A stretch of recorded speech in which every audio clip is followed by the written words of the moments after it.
Good morning students. मैंने आपको इसके पहले एक लेसन पढ़ाया था जिसकी मैंने वीडियो आपको सेंड की थी, व्हेन द नाइटिंगेल सिंग। इसकी हाफ मैंने वीडियो बनाई थी जो आपने देखी होगी।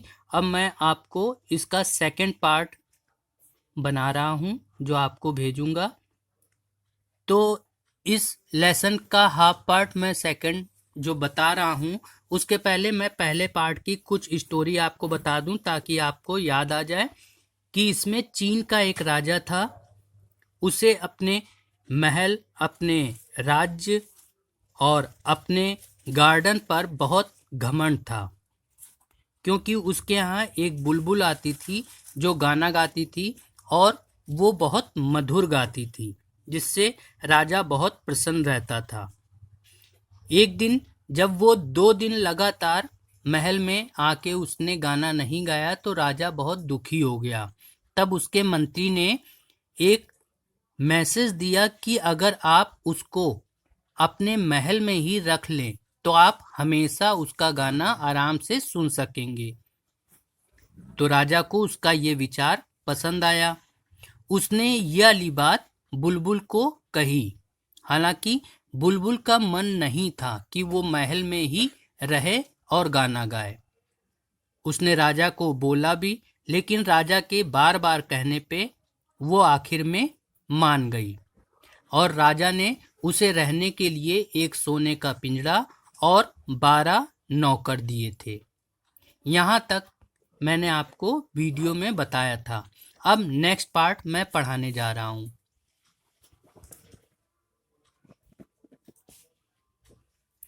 The nightingale agreed reluctantly to stay in the palace. बुलबुल ना चाहते हुए भी महल में रुक गई।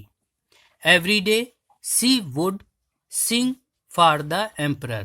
प्रत्येक दिन वो राजा के लिए गाना गाती थी। However, he was not at all happy in the cage. लेकिन वो पिंजड़े में रहकर प्रसन्न नहीं थी। One day, the king of Japan came to visit the emperor. एक दिन जापान का राजा उस राजा से मिलने आया। He brought a nightingale for the emperor.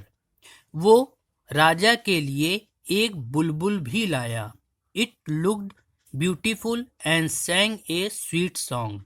वो देखने में सुंदर थी और अच्छा गाना गाती थी। But it was an artificial bird. लेकिन वो एक बनावटी चिड़िया थी। It had a key. उसके एक चाबी थी। When the key was wound up, the bird would sing. जब चाबी भरी जाती थी तब चिड़िया गाना गाती थी। The artificial bird sang 3 times. वो बनावटी चिड़िया 3 बार गाना गाती थी। But each time it was the same song. लेकिन हर बार उसका गाना एक जैसा ही रहता था। Then came the turn of the real nightingale. और उसके बाद राजा अपने वास्तविक चिड़िया के पास यानी वास्तविक बुलबुल के पास आता था। But where was she? लेकिन वो कहाँ है? No one had noticed for fly out of the open window back to the forest her home. लेकिन किसी ने भी ध्यान नहीं दिया वो कब उस खिड़की से उड़कर वापस जंगल में अपने घर चली गई थी। The emperor was furious with her. इस बात से राजा उससे बहुत नाराज हो गया। And banished her from the palace. और उसने महल पर आने की पाबंदी लगा दी। Since that day, the artificial nightingale sang for the emperor whenever it was wound up. और उस दिन के बाद से वो बनावटी चिड़िया जब भी राजा उसमें चाबी भरता था, नाइटिंगेल गाना गाती थी, यानी बुलबुल गाना गाती थी। One evening, as the artificial bird was singing. एक दिन शाम को वो बनावटी चिड़िया गाना गा रही थी। Some time went pop inside it, तभी उसके अंदर कोई आवाज हुई एंड द म्यूजिक स्टॉप, और उसका संगीत समाप्त हो गया यानी रुक गया। The bird would not sing any more no matter what the emperor said और डिड, उस चिड़िया ने फिर और कुछ भी नहीं गाया। वॉट द एम्परर सेड और डिड, अब राजा क्या करता। The emperor threw the bird in a corner, राजा ने उस चिड़िया को एक कोने में फेंक दिया। Without the music emperor grew sad, बिना संगीत के राजा दुखी रहने लगा। सून ही फेल इल, जल्द ही वो बीमार पड़ गया। The royal physician came but could not find anything wrong with him, राजसी वैद्य वहां आए पर उन्होंने राजा में कुछ भी गलत नहीं पाया। They decided that the only cure for the ailing emperor would be the song of the Nightingale, उन्होंने निश्चय किया कि अब राजा तभी सही हो सकता है जब वो बुलबुल का गाना सुने। In the mean time the Nightingale had heard of emperor illness from other birds in the forest, उसी समय बुलबुल को भी जंगल के दूसरे पक्षियों के द्वारा राजा के बीमार होने की खबर मिली। She was a kind hearted bird, वो एक दयालु पक्षी थी। She decided to go to the emperor palace and sing for him again, उसने महल में जाके दोबारा राजा के लिए गाना गाने का निश्चय किया।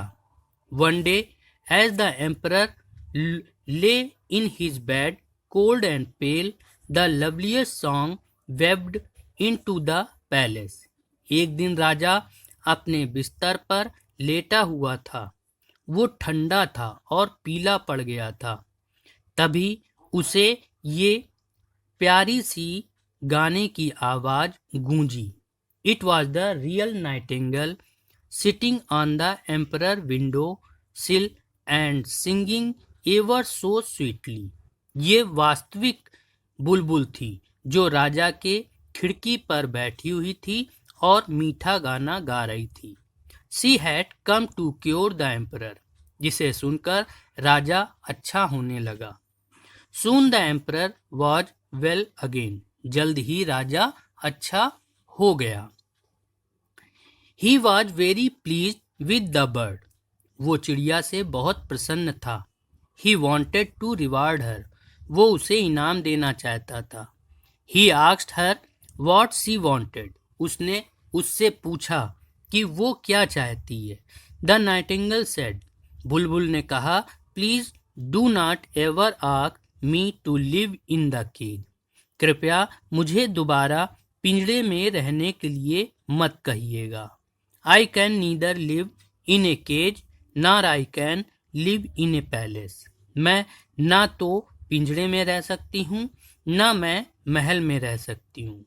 आई shall come and sing for you whenever you can call me from the window sill, मैं हमेशा आऊँगी और आपके लिए गाऊंगी जब भी आप इस खिड़की से मुझे पुकारोगे। द एम्परर हैप्पीली एग्रीड, राजा खुशी खुशी इस वाली बात पर राजी हो गया। And let the bird B free, और उसने चिड़िया को आज़ाद कर दिया। स्टूडेंट, इस तरीके से आपका ये लेसन व्हेन द नाइटिंगेल सिंग एकदम कंप्लीट हो चुका है। अब इसको आप देखिएगा और समझने की कोशिश करिएगा। आज के लिए इतना ही। Thank you.